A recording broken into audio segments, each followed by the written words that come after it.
In this video, I want to talk about the difference between the prototype of Awespower and the final first edition product. I ordered 1,000 of these and they are selling really well, which is so exciting. You can still get your own copy at awespower.com and go and grab it. But I want to show you the difference between this and this. It's not just the packaging and the difference in the logo. If you look at those side by side, you can see how much more this pops.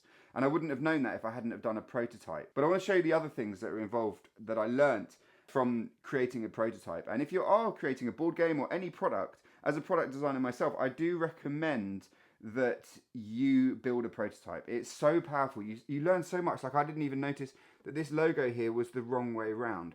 Here it's now correct. These cards, they were just too small. They weren't showing off the product properly. This light blue didn't work, so I changed it to white. It looks so much better. And if you look at them side by side, you can really, really see the difference. I think it's a fantastic final product compared to the prototype. I'm really, really happy with how that pops. The logo looks so much better. And this is just, I don't know, it just didn't work. But it was incredible getting this through the post and grabbing this and holding it. The product that I had as an idea in my head all the way through to the reality of actually building a physical product was an amazing experience. But let me show you some more little things. So originally I was going to go for these little tokens here. So you'd put these in the plastic stands and move them around the board. Now I didn't know how big these would be, but they're massive. Then I got some smaller ones created. Again, too big. These tiny little stands, they're too big. So I then got these and these little markers here. And I think they're so much better. I looked into getting little race cars, but they just looked really naff, cheap, tacky, plastic. And, you know, these are just made of wood. I guess better for the environment and all of that. But I just felt like I didn't need to buy cheap, naff-looking plastic race cars. I'm still looking for maybe some metal ones or something a little bit more premium, but at the moment I went with these for the final product. Also, the dice, I wouldn't have learnt this. So I've got 2 different dice for the game. You've got a 6 die, and then you've got a 4 die. And when you roll these on the board, you don't notice that they can sort of disappear. You may not be able to see it in this light, but they kind of disappear into the board. You can't really see them. So I ended up changing for the white dice for the final product. Also here on the cards, this is the Supercar cards. You can see here, it's just that little bit smaller because it's got the black border. Now I wouldn't have noticed that if I hadn't have got the prototypes created, but you can see here in the final production, it's much bigger. So much, much easier to read. And without that border, although I've left the border on the other side, as you can see compared to this, it's just easier to read. It's that little bit bigger, you know. So you can see here the old logo with the white compared to the new logo with the orange, so much better. And again, I wouldn't have known that without building a prototype. So it's just so much better. I think the product is so much more refined. And if I hadn't have had the prototype, I wouldn't have realized that. Things down to as well, the instruction manual. So here's the old original one, which is much smaller. And then here's the final one, which is an A5, and it's much better.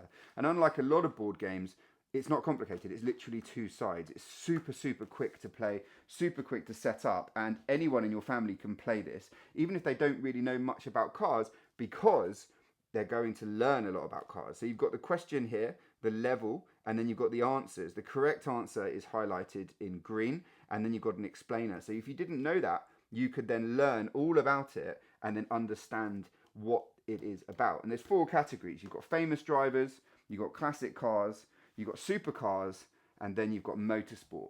So there's loads to be learnt, okay? Now, in the boxes as well, the original one, it came with this slot here, which was for the timer. I realised I just didn't need the timer. There's no need to have a timer in there. It was added cost for the product and something that I just simply didn't need to include in the product. So as you look here, the game itself, the board, on the back of this, I had it with the Awespower logo really big with the carbon fibre background like that. It looks really slick. However, when you fold it up and it's in the box, it looks like that, which just doesn't look good.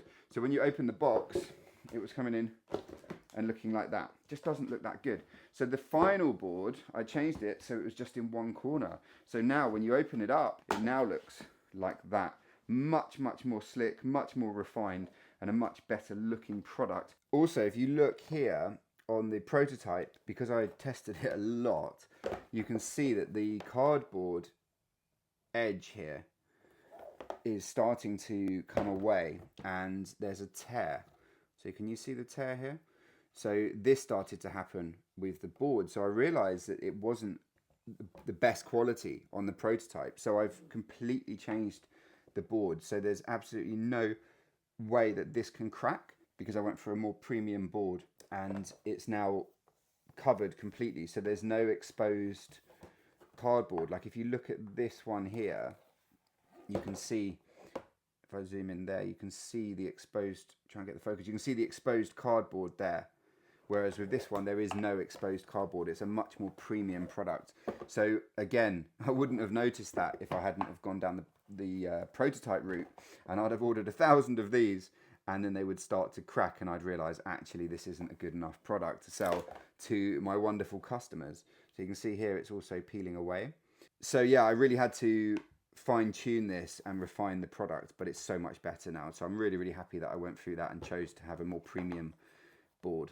I was doing some game testing with the prototype, having built some sort of paper versions and cardboard versions before all of this. But with the final prototype, you can see here, the action cards, there's only 3 here, no question spaces. But on the final one, you've got lots of action spaces.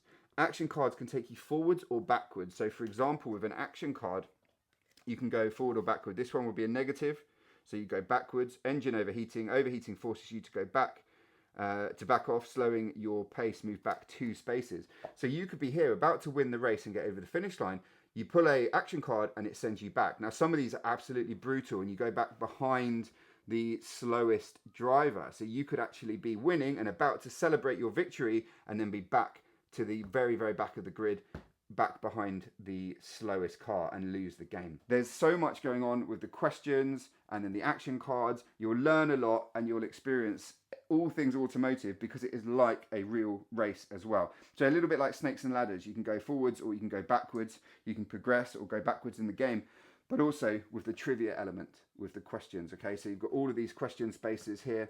So every time you land on one of those, you would roll the 4 dice. So here, okay, and whichever number that is, number 3, you would go 1, 2, 3. You would draw a card from the pile. This one would be motorsport, and as you flip it around, you'd have the question. You answer correctly, you jump forward based on the level.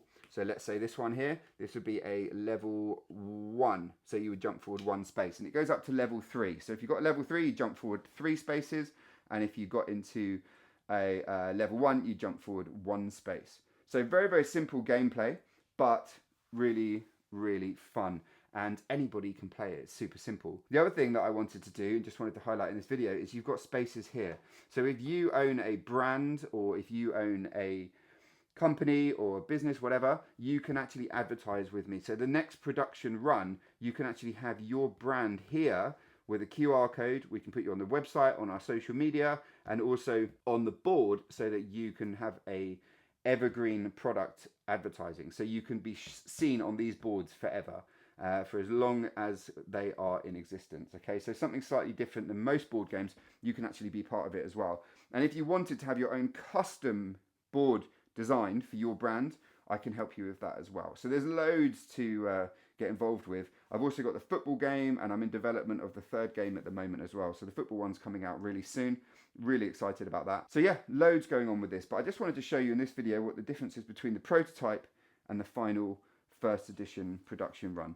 As I say, there's 1,000 of those available. Well, there's not now, because quite a lot of them have sold, but they'll be for sale on Awespower.com and at various events this summer in the UK. So go check it out. If you've got any questions, hit me up. Please go and buy a copy, support a new business, and yeah, I'd absolutely love it. Love to hear your feedback and see what you think of the game.